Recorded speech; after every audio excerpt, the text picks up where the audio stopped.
Hey, what's up? Silas here. This is just going to be a short video. I was thinking of different ways of doing this. I have some videos where I kind of do like a thing where I'm pretending to be something else that I'm not. And I think with the actual topic of this thing could have fit. I was going to like break out maybe what's it called? Break out this an actual tinfoil hat and put it on and go into this crazy conspiracy theory thing. Like that thing with Charlie from uh what's called Always Sunny in Philadelphia where he has that thing, that meme. Or I was going to kind of do like my African accent and then pretend that this is about Africa. This is about an African country and this is not about the actual world. But no, this is actually a serious thing. This is going to be about conspiracy theories.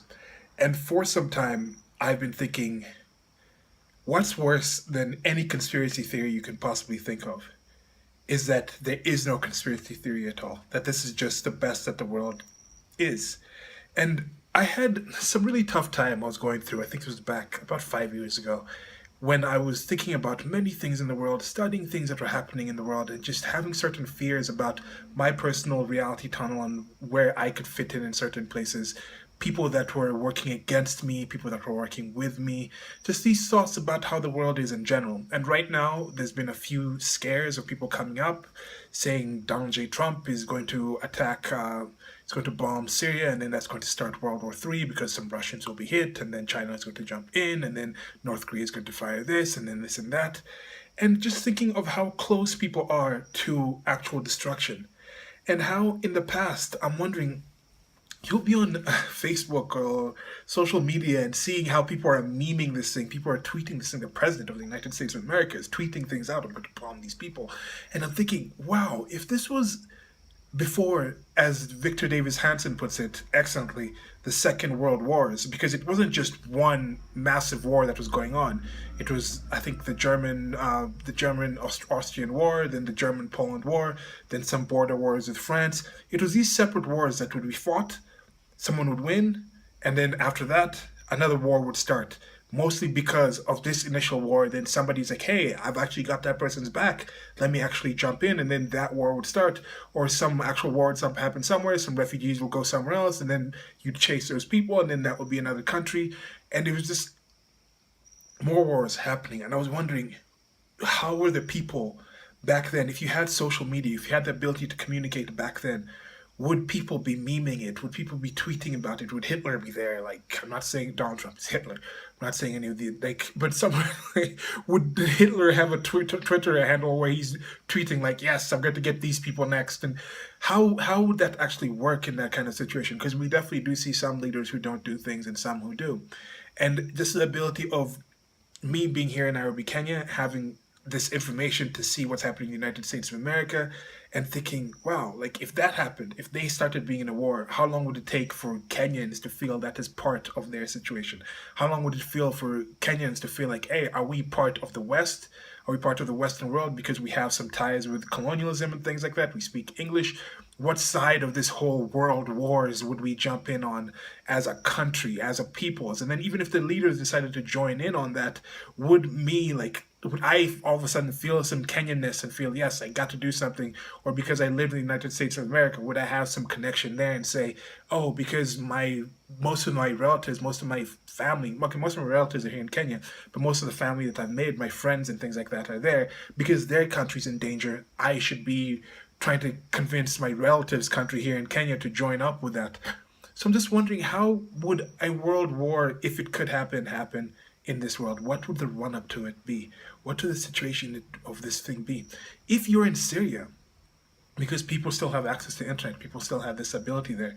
Imagine being in Syria and seeing, being on Facebook or some other thing and seeing people make memes about what's happening to your country, seeing people on these international news channels talking about how their president has to bomb your country, how it's a must. Let's say you don't support Assad, you just happen to be living in Damascus, you don't really know what's going on, and you're seeing these celebrities from other countries. You just watched a movie of this person, used to be your favorite actor, and then they're going online supporting, saying, yes, our president has to bomb your country, and just the strangeness of all this. But anyway, okay, let me get back to what I was going to talk about, this conspiracy theory thing. Where there was this thing I was thinking about. Just I've studied some of the wars. I'm not a historian, but I've spent a lot of time on the internet. I've spent a lot of time ingesting different kind of material and information. Other historians who I do value and think, yes, they're actually doing a good job in what they're doing, that I trust what they've said, and just getting straight out information about this. Different podcasts, Dan Carlin's Hardcore History, things by Victor David Hansen, actual books. I read The Rise and Fall of the Third Reich, just thinking about what happened with Hitler and the Nazis and things like that. And I remember one thing thinking about that book and thinking about how inevitable it was, and then going on and listening and hearing how there was different things that he could have stopped. He could have kept going, but he kept going. Where if this was done differently, this wouldn't have happened.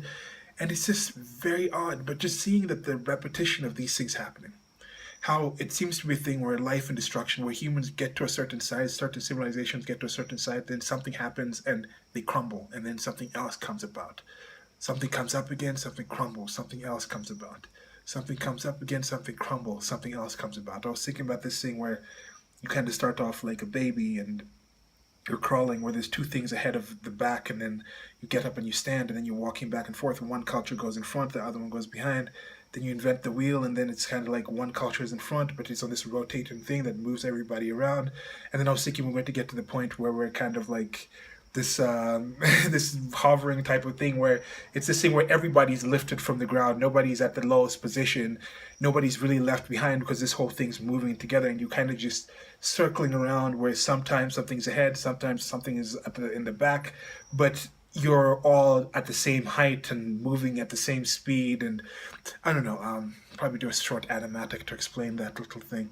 But okay, this is a conspiracy theory thing I was thinking about, or no conspiracy theory, or just a thing. Like, what if it was a kind of situation where the people in power, whether they're doing it directly, knowingly, or just by the nature of what societies are, this cyclical thing of rising, falling, how it's gotten to a situation where you have a situation where wars break out, or other forms, like a big disease comes up because of decisions made in that kind of culture and society, where it cuts down the numbers of the people or something. But anyway, the growth of the states in general, the state is it as it is. It just happens to be, by definition, the state itself is an agent of force. It is an immoral thing. It's a kind of situation where if any individual went out and did the things that the state does on a regular basis, they would be considered criminal even under the state. So it's immoral, and we agree as human beings, as communities, to allow the state to do things that human beings could not do on their own. So I think that's just a nature of it. Now, you get to the point where normally wars occur, and then people are like, okay, now we're going to start something new. We're going to have reasons for the state to continue its power. And part of the reason for the state to continue its power, to continue the fiat currency, to continue the socialist states that they have, the welfare states, to continue the reason for the state to agree to exist, is to protect you from these situations. So to increase and maintain this whole fear narrative, you need the state to protect you from these things. The reason we can't pay you anymore on the reason we can't pay you off the social security, the reason we can't continue the welfare states, the reason we can't deal with the fiat currency the way it is, because I think they understand fiat currency is about to crash. People understand that's not a thing that can actually maintain. And these people on top, I think they're knowledgeable enough to know this. I know some people maybe not, but I think most people understand it's a Ponzi scheme. It's not going to last. But how are you going to transition from fiat currency, from large states, to whatever comes next, whatever new form of government comes next? There's not enough antagonism between certain countries for you to have the world wars kind of situation. I don't necessarily see European countries coming out into a situation as they did in the previous world wars. I definitely don't see African countries doing something like that. I don't see that occurring in Asia right now. I know North Korea, South Korea may have something, but to have a huge conflagration that actually brings in the rest of the world, I don't necessarily see that happening on that scale. But the Middle East. The Middle East is a location where you can have this kind of situation. But with all the information right now, you still need enough situation to have people actually support what the military is doing, because you're going to actually see film from there, you're going to see tweets from there, you're going to see media from there. So to have a situation where you understand that, hey, we're going to actually bomb these places, we're actually going to be sending our sons there, we're going to cut down the protections that we have in the country, you have to have a reason to do that. And I think you bring in enough refugees, enough regular people from these countries. And I'm saying regular people because on average, the people who leave those countries by themselves willingly come over as foreigners, as willing migrants, legal migrants, in general, those people are not typical of the people from that area. Because if they were, they would be comfortable enough with staying in that area. Most cases, these people are exceptional or different, so they come out and they're willing to change from living in that environment to live in the environment where they are, so they normally come in and integrate. So I don't think it's really good for you to be like, hey, 20 years ago I met this person that moved from Iran and I think I know what Iranians are. No, I'm not saying all Iranians are a lot different from that person, but in general, the fact that that person decided to leave Iran, leave an entire culture that behaves in a certain way, acts in a certain way, is expected to do certain things, and move to another culture and become like that other place, means they're not like the people from there. Just like your average American won't be like, hey, I want to leave the United States of America and go live in somewhere else as an Iranian. It would take a very specific kind of American who's willing to leave everything about being American to go there. So, coming back to this thing. You want to bring enough people from there to get people inoculated, kind of like to get people to think like, okay, this is actually what the people like there actually are. They're not like that one Iranian professor that moved here back in the 70s and is integrated and has a kid that speaks German or speaks whatever language in the country that they're from, that I can't really tell if I was talking to them online. I wouldn't necessarily be able to tell they're even from another country. So let me meet the actual people. Let me actually see the actual people. Let me actually see them in the streets. Let me see them talking about how we need to change our culture to be more like theirs after we welcome them here. And let me get to a situation where enough of the populace is like, hey, maybe we're not really like those people. Maybe we actually don't like those people. Then, when the welfare states actually collapse and things like that, and like, hey, we can't pay welfare anymore because we got all these migrants here. I know we're the ones who set it up, but hey, don't remember that the state set it up. Don't remember that it's actually your forefathers that voted in this system. Don't remember that it was actually your decisions that actually did this. But let's scapegoat these people. First of all, we can't pay welfare to anyone anymore because of this small minority of people that we actually brought in due to our political things. Second, now we need to actually go in there because these people are savages. We actually need to go to the Middle East and we actually need to go and initiate an actual battle there. Part of also what's going to be happening locally is with these changes, there's going to be certain skirmishes and things like that within the actual countries that are happening. You have these people in certain areas, and an unfortunate thing for these people is they actually self-segregate into certain areas. So if things actually popped off and they became violent, it'd be rather easy to quarantine these places off and kind of nip that in the bud and ship them out or neutralize the whole situation in whichever way that needs to be done. And on top of that, you have kind of practices like things like the Jade Helm thing that was a military practice movement in the United States of America a few years ago where they were doing like urban warfare, going from house to house and doing things like that.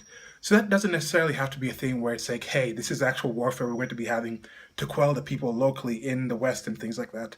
But it could just be practice of, hey, yeah, we have to go to certain places and get the insurgents that we know of who are inside the country. And also when they go to the Middle East in the actual cities and places like that, they might actually need to do that kind of house-to-house warfare and take people out rather quick. And so that's my kind of conspiracy theory type thing. It doesn't even have to be a conspiracy theory. It doesn't have to be something with like a small group of people conspiring to do it. But it could just be the way society moves. Where if there is going to be another massive worldwide war that's going to be part of a transition of the way humanity seems to be going. Some culture comes up, comes down, monetary systems come up, come down. When you're switching from one thing or another, the state needs to find some kind of way to complain, to say that, hey, we weren't the ones responsible for this, or we can't just kill off our own people by fighting within each other. We have to have some other theater for this to happen in. And yeah, I know. It's just this weird thing I've kind of thought of and things like that.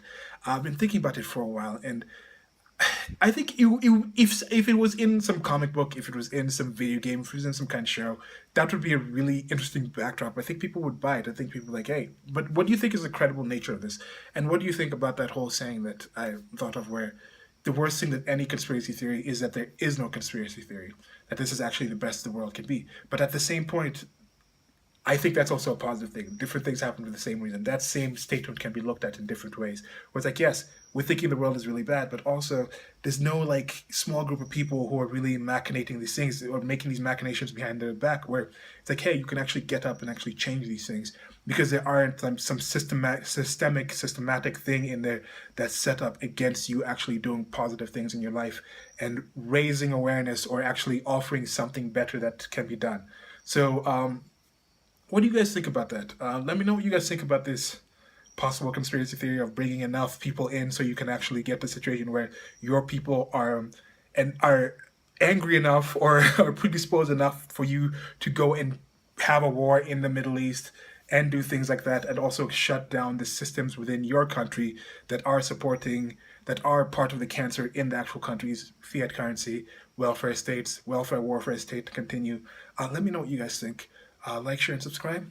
Till next video, links below to the merchandise store. And that's it. Goodbye.